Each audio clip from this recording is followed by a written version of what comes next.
Put your hand behind your back. For what? Put your other hand behind your back. My kids is right there. Okay.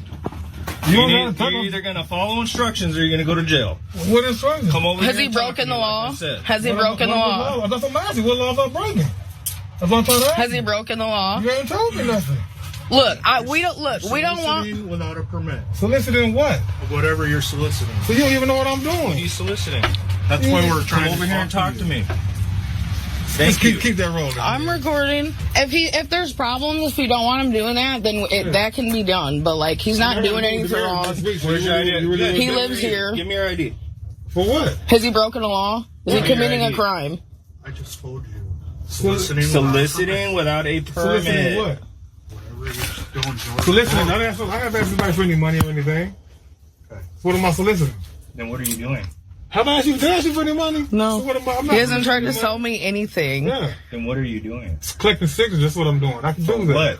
It doesn't matter. I can do that. It does matter. We have a right to caller, which is why we're here making contact with you. Okay. What does the caller tell you? I didn't ask nobody for any money or anything. For what? Okay, where's your ID at? See, they ask all the questions, but they don't want to answer no questions. If you fail to identify yourself, you're going to go to jail. But he's not committed a crime and he's not doing anything wrong. We have the right. We have the right to petition in this country. Back, you're under arrest.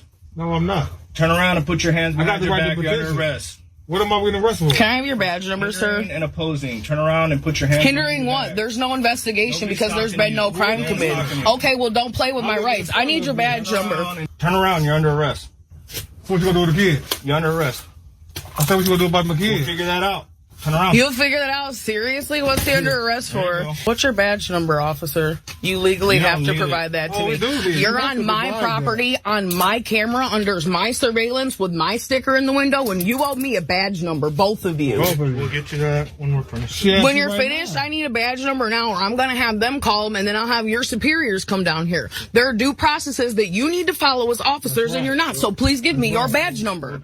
I'm not asking you for anything else but a badge number. I'm dealing with him, not you. You're on my property, on my camera, under my surveillance, so we have a problem. I haven't even done because you definitely tripping. You know, here's the great irony of all of this. The same crowd that will say wearing a mask is unconstitutional and a violation of my rights, they are silent on actual violations like this because it doesn't fit their narrative. The man there was in Michigan. The Michigan cop felt he needed to arrest this black male.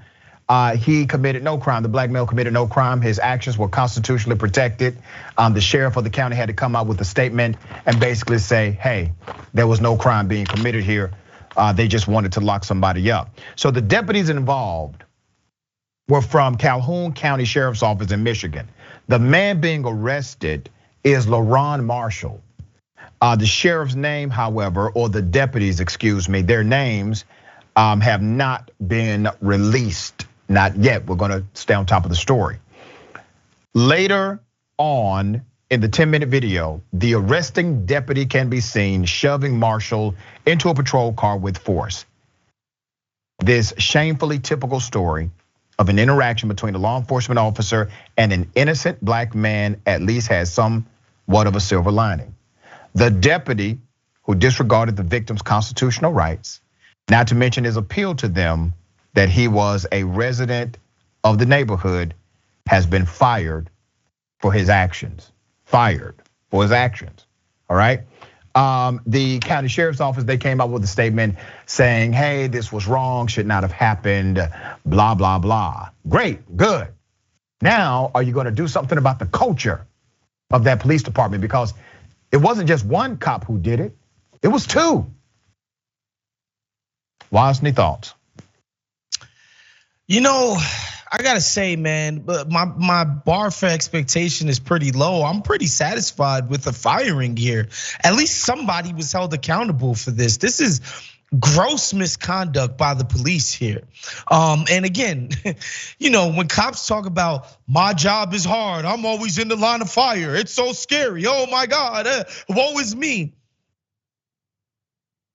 Yeah.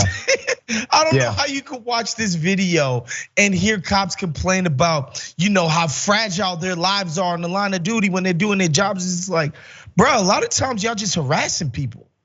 For no freaking reason whatsoever.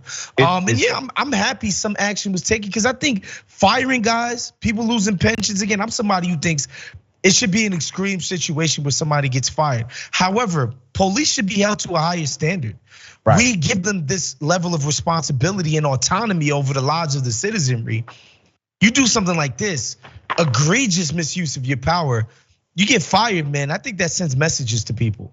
Yeah, it definitely sends a message, but he didn't do this in a silo. He had the help of another officer, and obviously he's an expression of the culture of that police department. And I'm sure that he's done this before, and who's going to review his record to say, are these other arrests bad arrests?